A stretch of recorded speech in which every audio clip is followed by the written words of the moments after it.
Good morning, everyone. It's now tomorrow here on NBC. Many years ago, more years than I care to remember, I can recall my father taking me to see one of the first motion pictures that I remember going to see with my parents. The star of the motion picture was Farley Granger. He was one of the stars of it.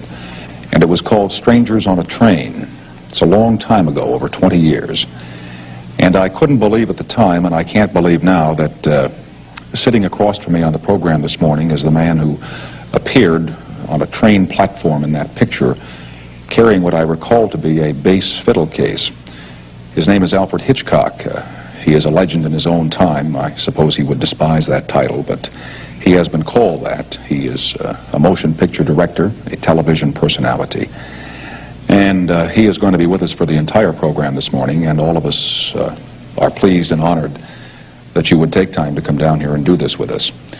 And I would like to begin by asking you a question that pertains to your films. I'd like not to talk with you this morning about movies, but rather about ideas. I may not be successful at that, but I'm going to attempt. All the pictures that you do scare people. Mm-hmm. What frightens you? What are you afraid of? Most things. I'm scared of policemen. I never drive a car on the theory that if you don't drive a car, you can't get a ticket. So therefore, that's absolutely true. I'm scared stiff of anything that is to do with the law. Although I'm fascinated by it, but I would hate to be involved myself. And I think I'm more scared of that kind of thing. Why? I'm a coward, I suppose. But what is there about a policeman that frightens Alfred Hitchcock, who has made so many films about what policemen do? Well, that's the thing, you see. Most people think that I am, because of the material in which I indulge, shall we say, professionally, that I must be a monster. Well, I'm just the opposite to that. I'm a very placid, calm individual. And I am scared of getting into any difficulty. Somebody once said to me, "What is your idea of happiness?" I said, "A clear horizon." Not even that horizon with a tiny cloud no bigger than a man's fist.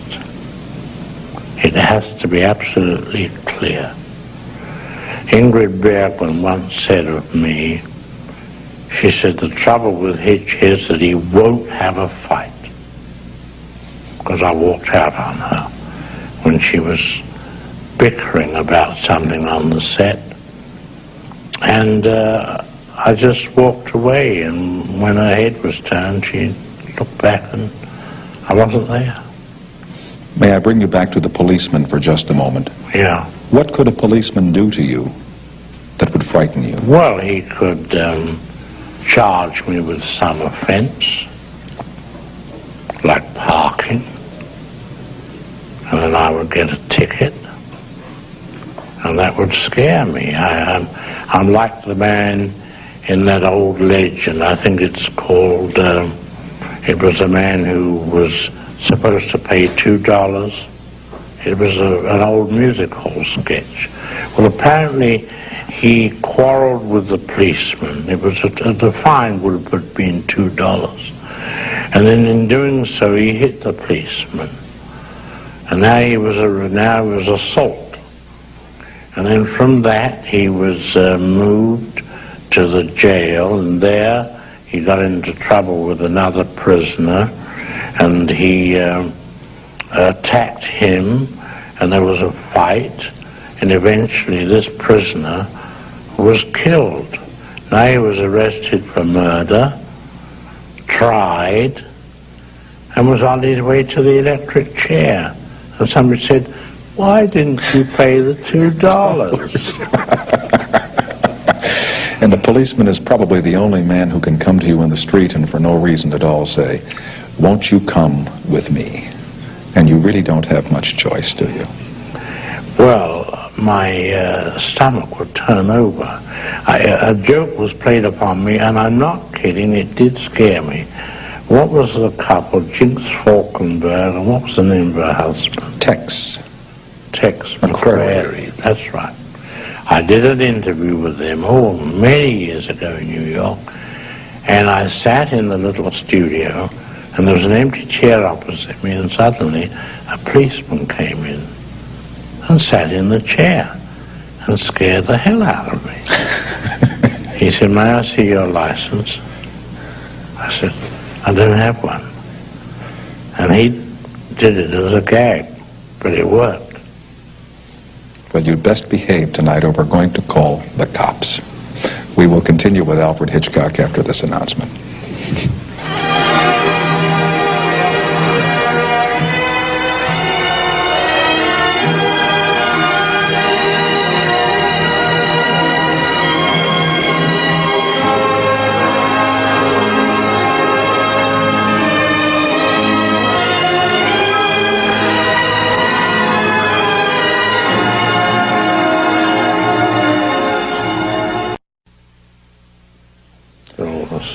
We continue now with Alfred Hitchcock, the motion picture director. You and I have very little in common, but we have one thing. We have some Jesuit training in our background. Oh, I didn't know. Yes. That you have that stigma. Do you consider that to be a stigma? No, let's call it a stigmata. Why do you say that? You know, I saw a terrible thing once, I'm not kidding, in a French magazine. And it was one of those satirical French magazines, and there was a picture of God sitting on a cloud, a bearded old gentleman, and just slowly coming up through the clouds was the figure of Christ, with hands held out and a woe-begone expression, with holes in each hand. He's looking up to his Father, and God is poking his tongue out at him. He said, "There, you see, I told you not to go down there."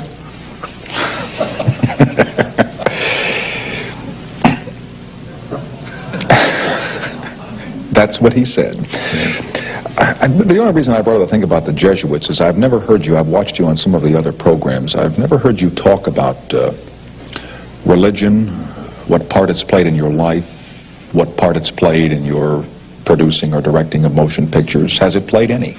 I wouldn't say so, no. But I would say that the Jesuit training, I believe, gives you a sort of clarity of mind, a reasoning power, which you don't realize it while you're being taught as a young boy. But that's what they're doing to you. Did you have to take Latin? Oh, yes, sure. Me too. 8 years of it, and I could never understand why. Oh, you had to learn all Latin, the ablative absolute. Remember that. I don't go quite that far into Latin. I can do arma verumque cano, troie qui primus arborius oris, which are the first two lines from Virgil's Aeneid, and that's as much as I can remember. But Latin taught me English, and probably you too. Mm-hmm. Could be.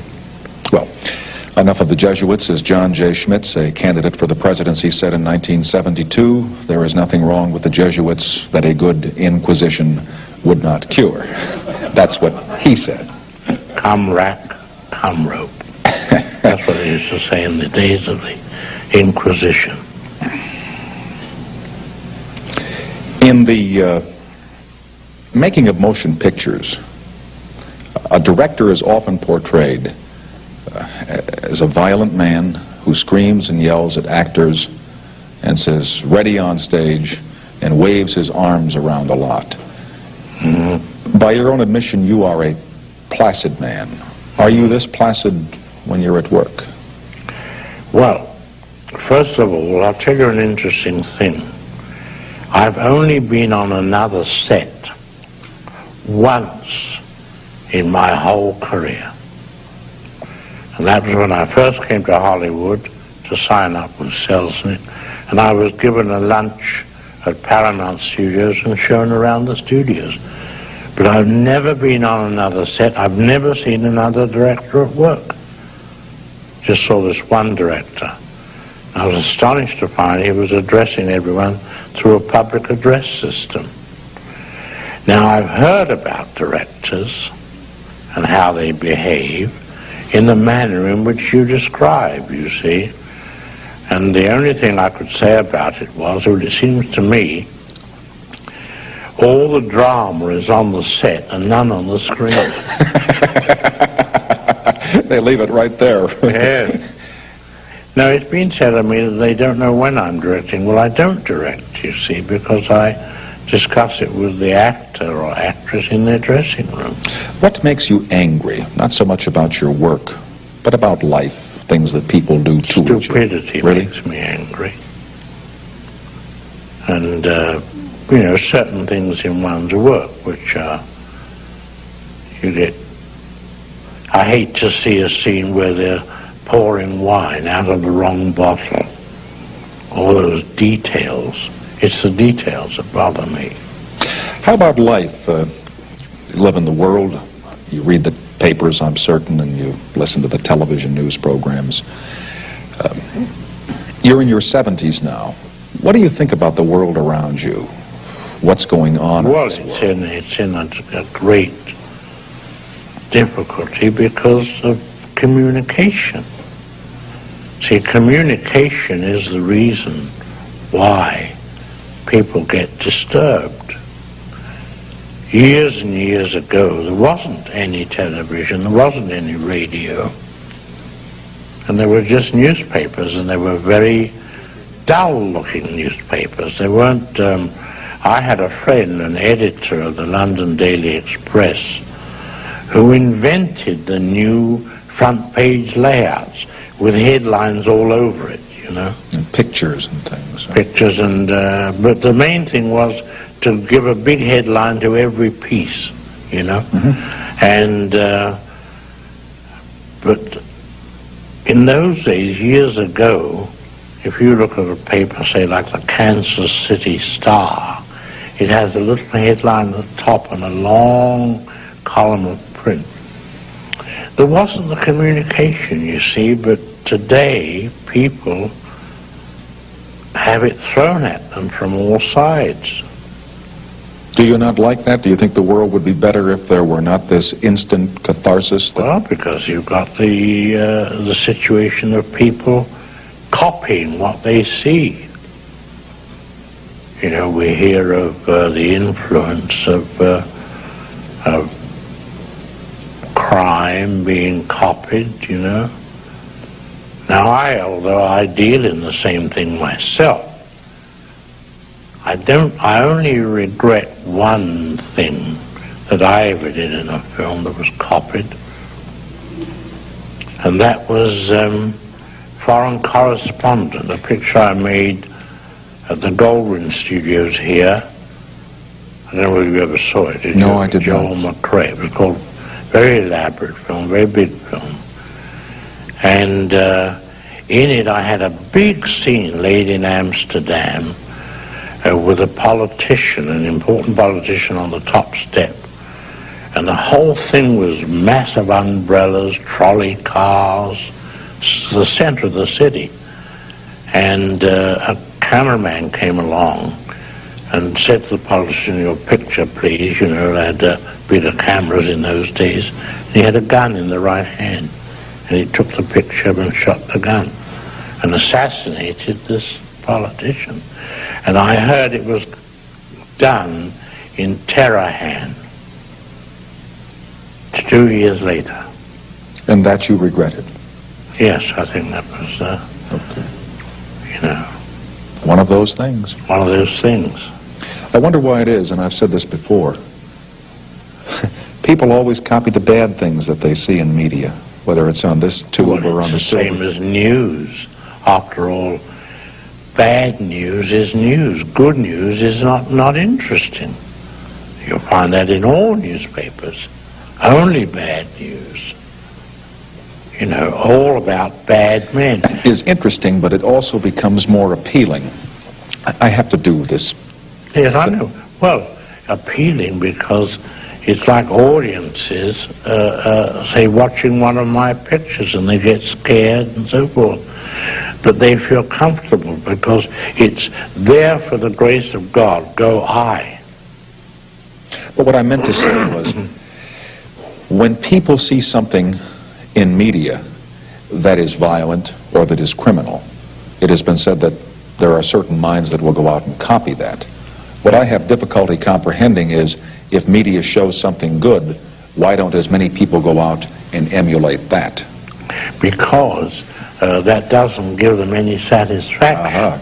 As I've just said a moment ago, they look at the man in the bad situation and they say, my God, thank God that's not me, you know. Okay. We'll continue with Alfred I feel Hitchcock. safe. That's what they feel themselves. We will continue with Mr. Hitchcock.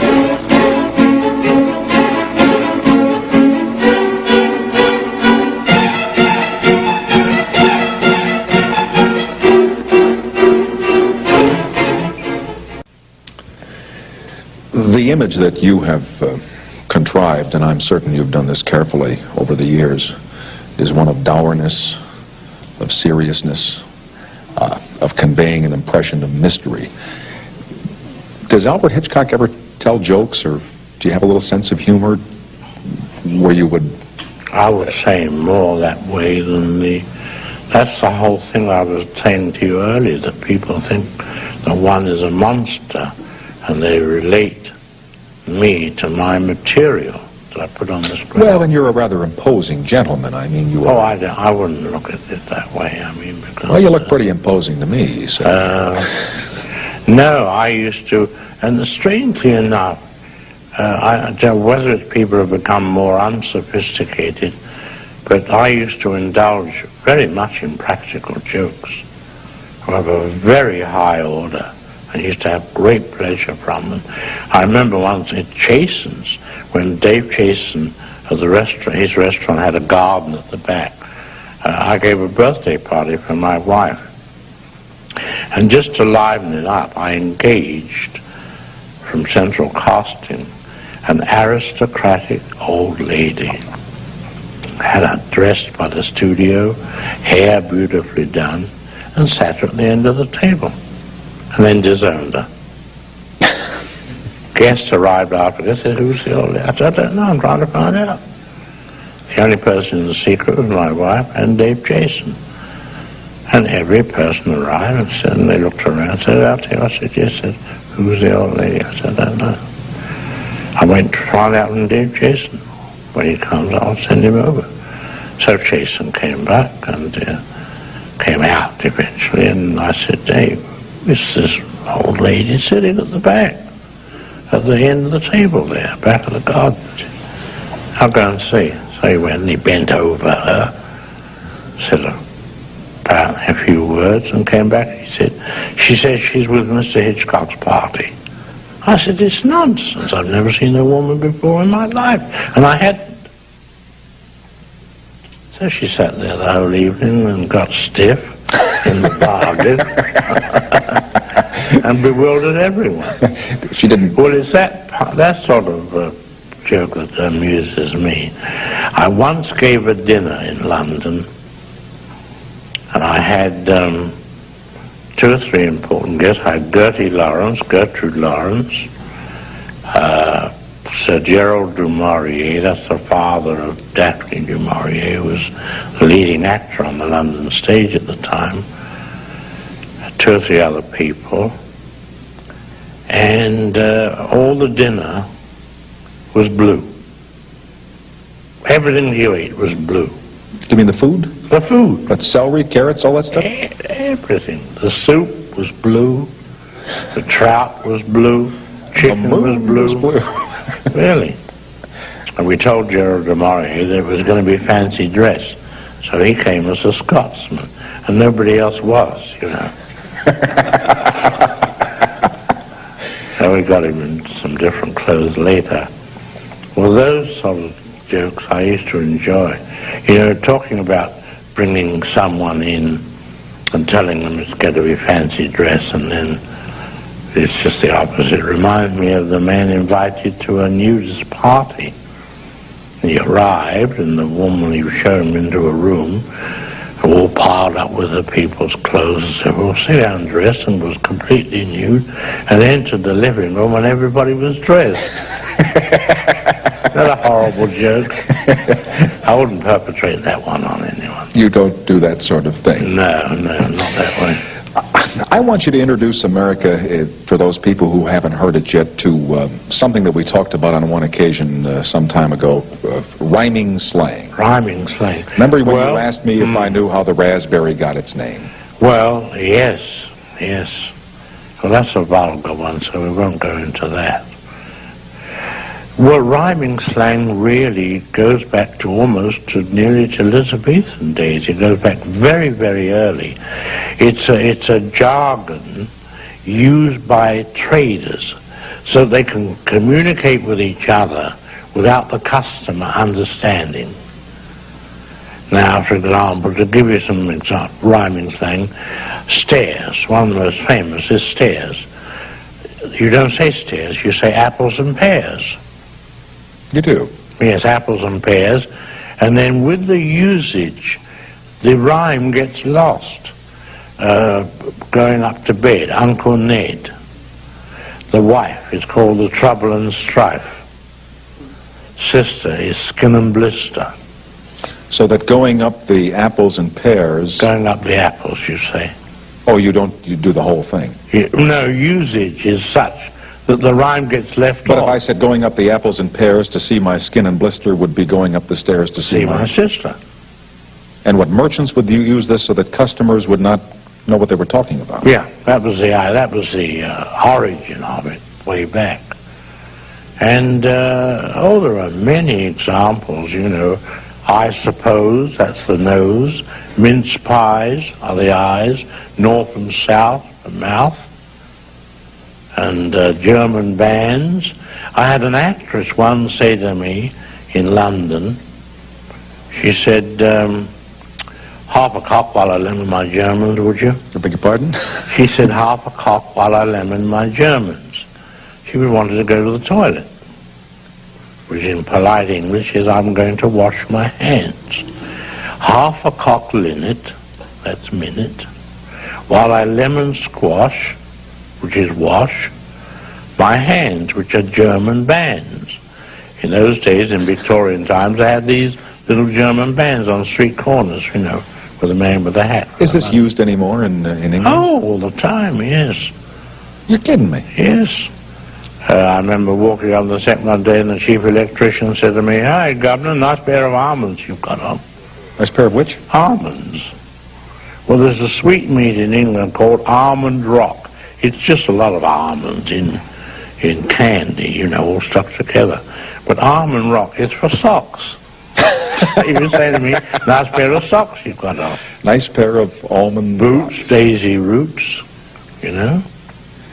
And one day another actor said to me after our first child was born, he said, how's the Godfer? How's the which? Godfer.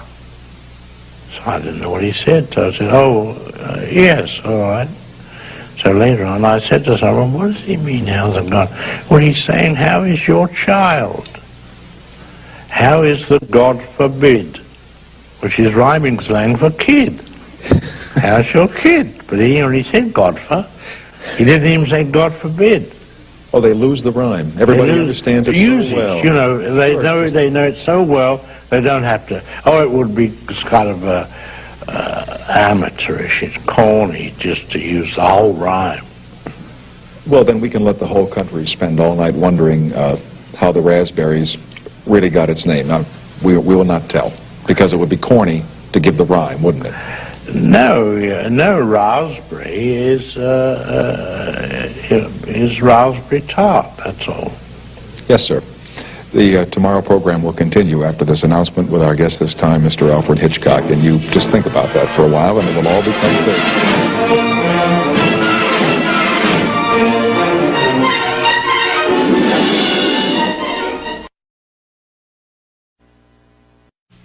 But that's said seriously. No humor about it at all. We're still on rhyming slang, and No, this is not rhyming. But this is the use is the way things with the meaning get into the language. All right. What would you not do in a movie that you were making? Today they put everything on the screen. These X-rated pictures, there's nothing left to the imagination insofar as morality is concerned. There are very violent pictures made where horrible things are done to the human body. What wouldn't you do? What turns you off in making? Well, what turns me off are what I call all-in wrestling matches in bed. You see that all the time. You know, it's a cliche. You know, they shoot past the man's shoulder, leaning over the girl in bed, and, you know, it's just unnecessary. I think it's cheap and vulgar.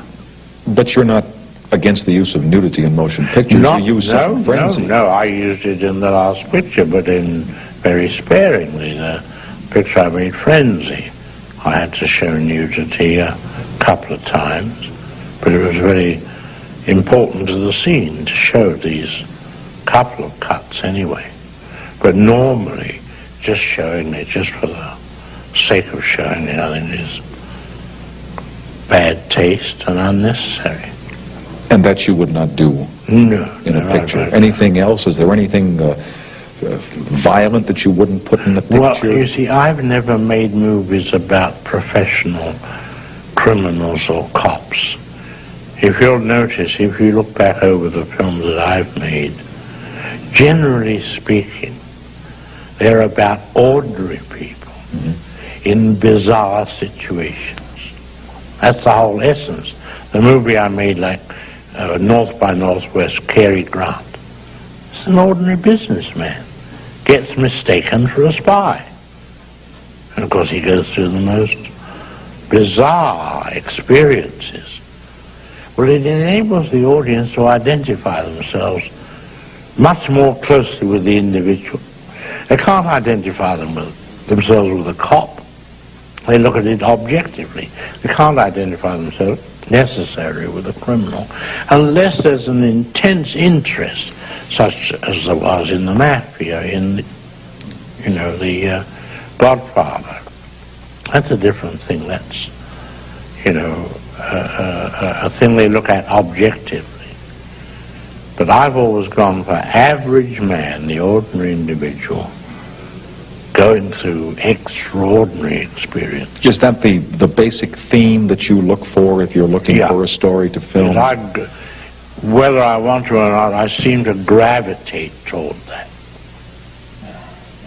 As a matter of fact, I'm doing preparing the script now with Mr. Ernie Lehman, and we're working on a story which shows an innocent couple getting involved in very important abductions of people, kidnapping. I know nothing about it. What is the name of that?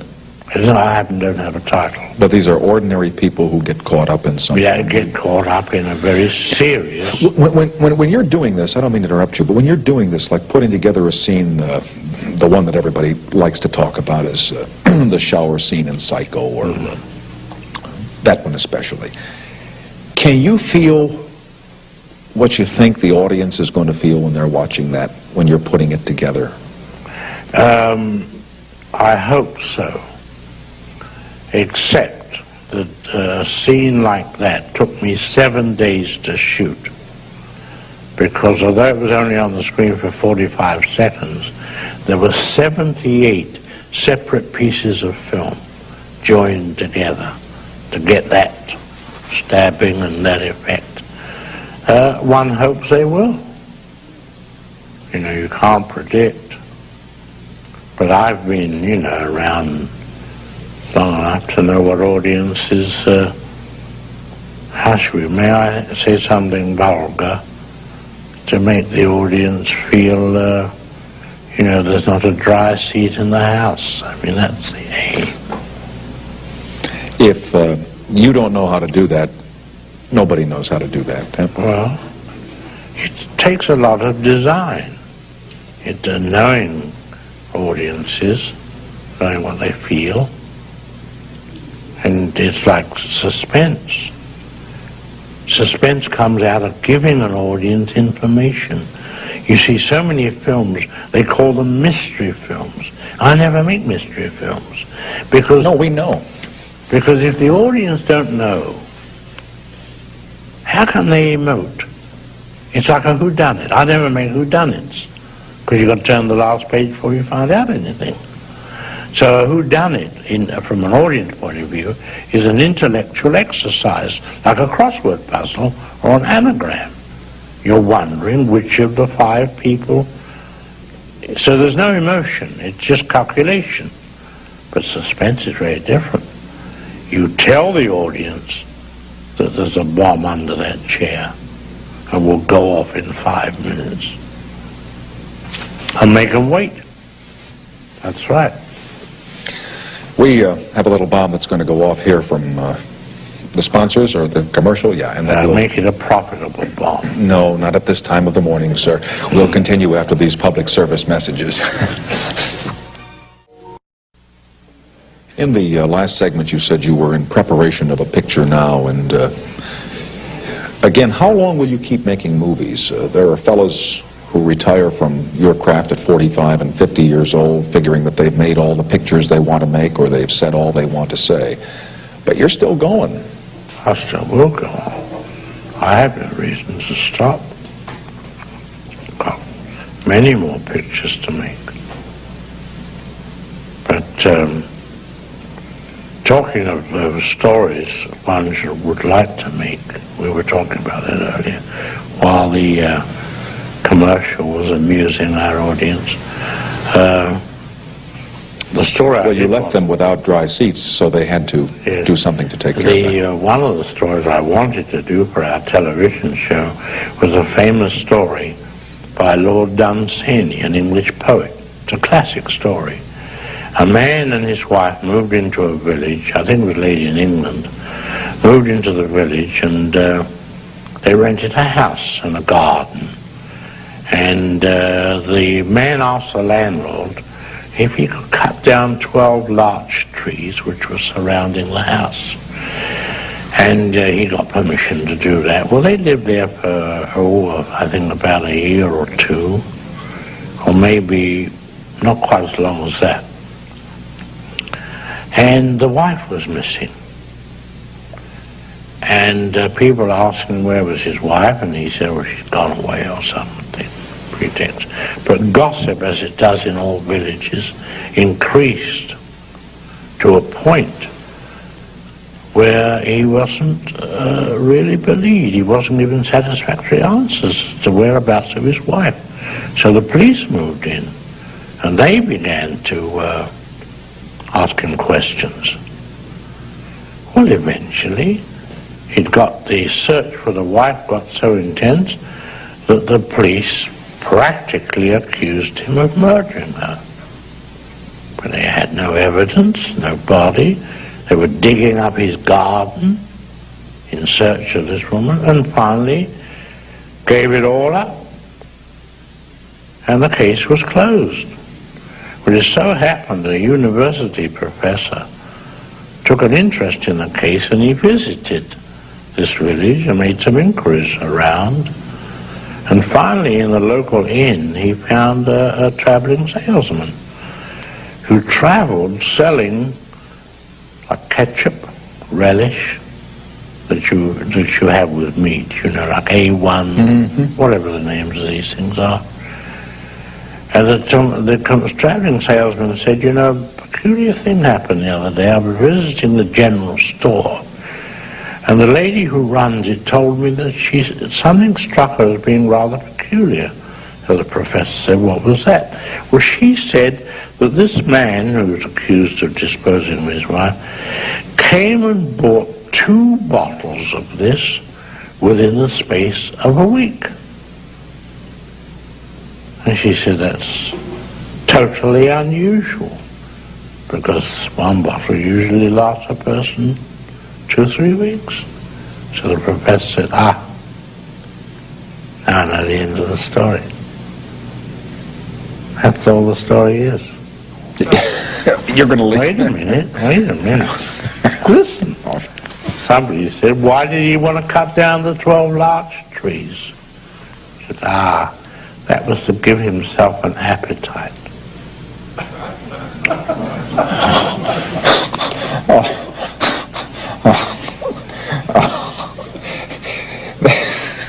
What a horrible story.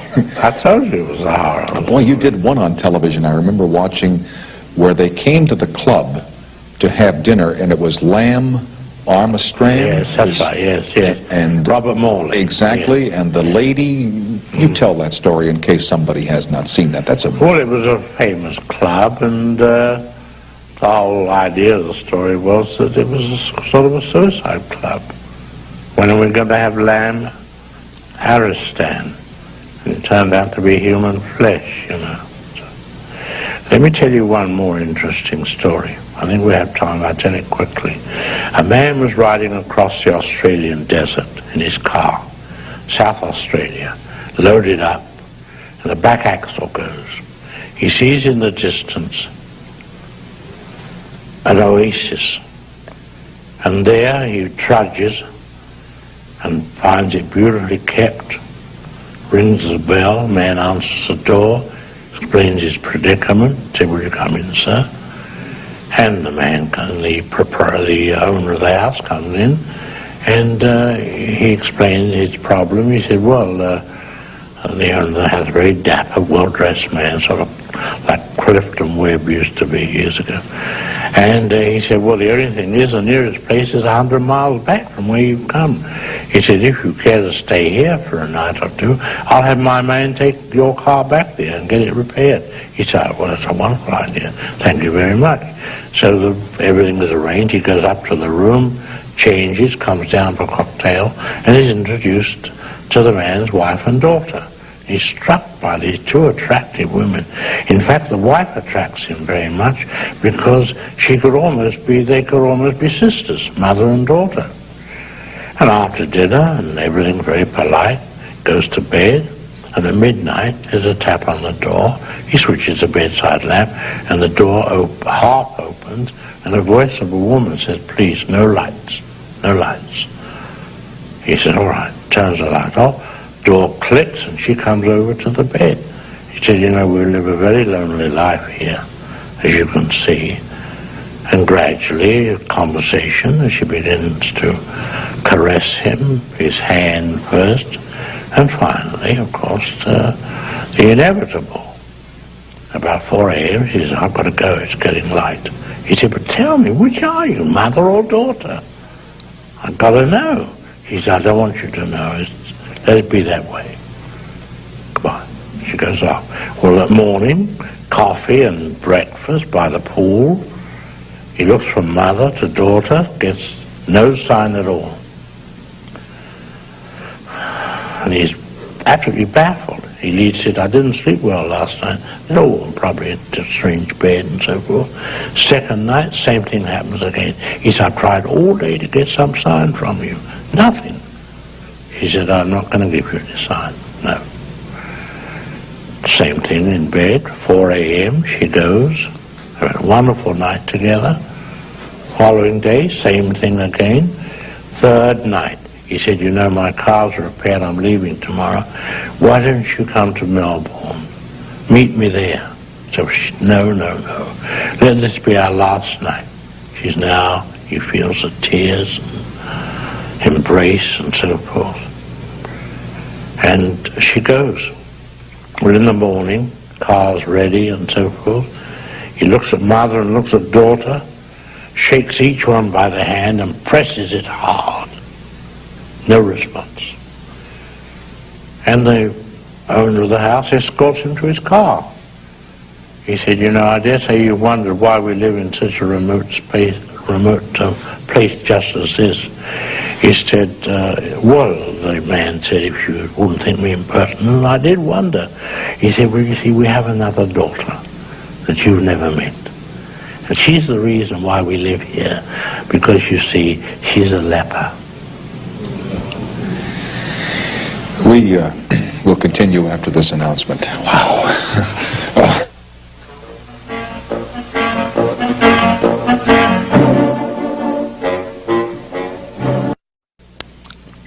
I know from reading about Alfred Hitchcock that he is a man who loves grand food and good wines, and he's now on a diet. He's lost 14 pounds in the last 2 weeks.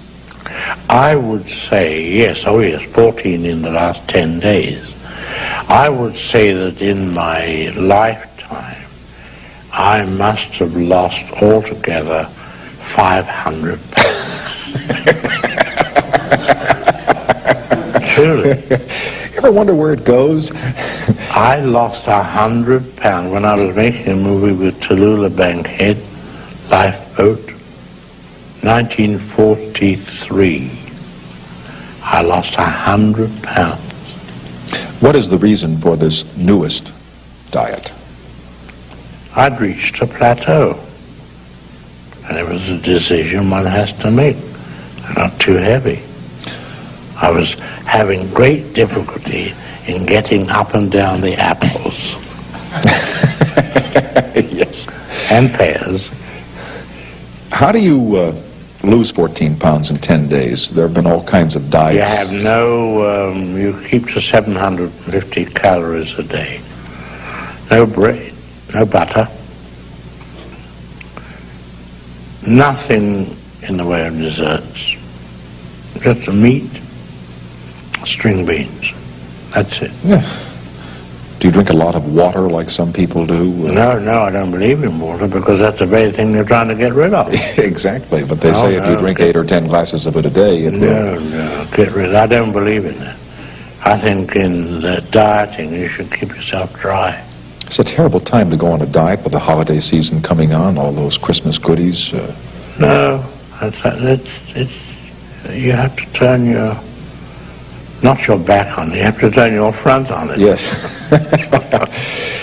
Did you ever think many, many years ago, when you were first starting to do this, that it would come to this where they would be writing books about you and doing retrospectives on television of your films, that you would be worshipped by young filmmakers as a master of your craft? Could you foresee all this back in 1915 or 1920? No, not at all. I think the most gratifying thing that I enjoy about one's job is being able to appeal to world audiences, the Japanese. See, I can walk down the Ginza in Tokyo and be recognized. They know you, yes. In Japan, they know me. And that's the most gratifying thing. And it comes through one's work, not through one's publicity agent or what have you. Same in Germany. I never forget, we crossed the frontier once at Metz, entering France. And the gendarme put his head in the window and said, "Ah, Hitchcock!" And then we had to wait, and he went inside and brought out all the other officers and gave them all autographs.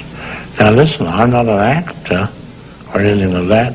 This is very All flattering. directors are actors. What? All directors are performers, I'm not. actors. Oh, you appear in your never movies. sink so low as to be an actor. Do you mean that when you were on the television series that's still running, that when you came on and said good evening, that was not No, carefully put together? No, that's just dignified introductions. You know, to be an actor, it's, I've called them cattle for years. And they still 30 years, I call all actors cattle. And they still keep coming back to the barn, don't they? I remember Tyrone Power's wife, when he was alive, she said, "Why do you call my husband cattle?" I said, "Well, he's nice cattle." We'll do a nice little interruption here, and then we'll continue and say goodnight to our special guest this time, Alfred Hitchcock. Thank you.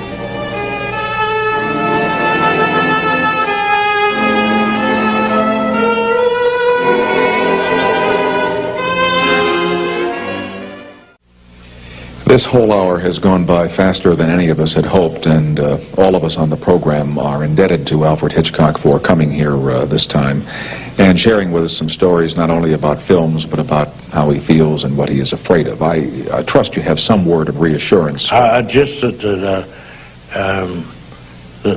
leprosy, I want to assure you, is not contagious, although I think leprosy would be a nice name for a girl. Have a great day from all of us on the late shift in California, and good night.